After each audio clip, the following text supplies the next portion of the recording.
സുഖപ്രസവം എന്ന് നമ്മൾ പേരിട്ട് വിളിക്കുന്ന ആ പ്രോസസ്സ് അനുഭവിച്ച എന്നെ പോലെയുള്ള ഉമ്മമാരാണ് ഇവിടെ ഉള്ളവരൊക്കെ. നമുക്കറിയാം, ഒരെല്ലല്ല 21 എല്ലുകൾ ഒരേ സമയം പൊട്ടുന്ന വേദനയാണ് ഓക്സിറ്റോസിൻ പ്രൊഡ്യൂസ് ചെയ്ത് നമ്മളെ ഇടുപ്പെല്ലുകൾ വികസിച്ച് ആ കുഞ്ഞ് പുറത്തു വരുമ്പോൾ ഓരോ സ്ത്രീയും അനുഭവിക്കുന്നത്. ഒരുപക്ഷെ വാക്കുകൾ കൊണ്ടൊന്നും അതിനെ നിർവചിക്കാൻ കഴിയില്ല. എന്നാൽ അത്രയേറെ തന്നെ, അല്ലെങ്കിൽ അതിനേക്കാൾ ഏറെ വേദന സഹിക്കുന്ന ഒന്നാണ് LSCS എന്നറിയപ്പെടുന്ന ലോവർ സെഗ്മെന്റ് സിസേറിയൻ സെഷൻ, അഥവാ സ്പൈനൽ അനസ്തീഷ്യ തന്ന് താൽക്കാലികമായി ആ സർജറി നടക്കുന്ന പ്രൊസീജിയറിന്റെ 1 മണിക്കൂർ മാത്രം അനസ്തീഷ്യ തന്ന് വേദന സംഹാരിയുടെ സഹായത്തിൽ ചെയ്യുന്ന പ്രൊസീജിയർ. നമ്മൾ ഓർക്കേണ്ടതുണ്ട്, പൂർണ്ണ ഗർഭിണിയായ സ്ത്രീയുടെ അടിവയറിന്റെ ഏകദേശം ഒരറ്റം മുതൽ മറ്റേ അറ്റം വരെ മുറിക്കുകയാണ് അല്ലേ.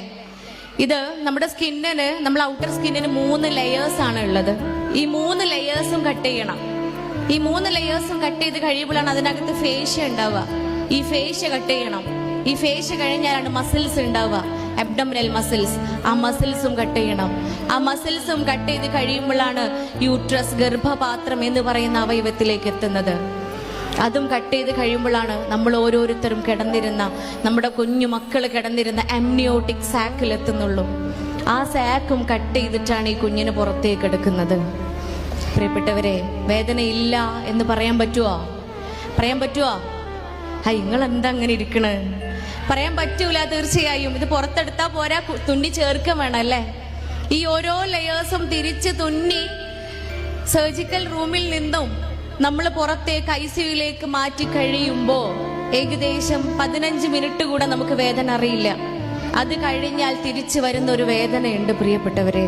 പക്ഷേ നമ്മൾ ആരും ഇതുവരെ കണക്ക് പറഞ്ഞിട്ടില്ല. ഒരു ഉമ്മയും ഇതിന് കണക്ക് ബോധിപ്പിച്ചിട്ടില്ല. വേദന ഇടയ്ക്ക് ഇങ്ങനെ മുറുകുമ്പോഴും നഴ്സ് വന്നിട്ട് നമ്മളോട് പറയുന്ന ഒരു കാര്യമുണ്ട്, 2 മണിക്കൂർ കൂടുമ്പോ കുഞ്ഞിന് പാല് കൊടുക്കണേന്ന്. അതുമല്ല എങ്കിൽ കുഞ്ഞിന് ഡീഹൈഡ്രേഷൻ വരും, കുഞ്ഞിന് ജുവനൈൽ ജോണ്ടിസ് വരും. ഈ 2 മണിക്കൂർ കൂടുമ്പോ കുഞ്ഞിന് നമ്മൾ പാല് കൊടുത്തോണ്ടിരിക്കണം. പക്ഷേ ഇന്നേ വരെ ഒരു പെണ്ണിനും ഉണരുവാൻ 2 മണിക്കൂർ കഴിഞ്ഞുണരുവാൻ അലാറം വെക്കേണ്ടി വന്നിട്ടില്ല, അല്ലെങ്കിൽ ആരും വിളിച്ചുണർത്തേണ്ടി വന്നിട്ടില്ല. ഒരുപക്ഷെ ആ 2 മണിക്കൂർ തികയുന്നതിന് മുൻപേ ഉണർന്ന് കുഞ്ഞിന് പാലൂട്ടിയവളാണ് ഓരോ ഉമ്മയും. പ്രിയപ്പെട്ടവരെ, നമ്മൾ ഇതിനൊന്നും കണക്ക് ബോധിപ്പിച്ചിട്ടില്ല, ആരോടും പരാതി പറഞ്ഞിട്ടില്ല. അത് തന്നെയാണ് മാതൃത്വം. കാലിനടിയിൽ സ്വർഗം സംവിധാനിച്ചു വെച്ചവൾ എന്ന അഭിമാനത്തോടു കൂടി പ്രിയപ്പെട്ടവരെ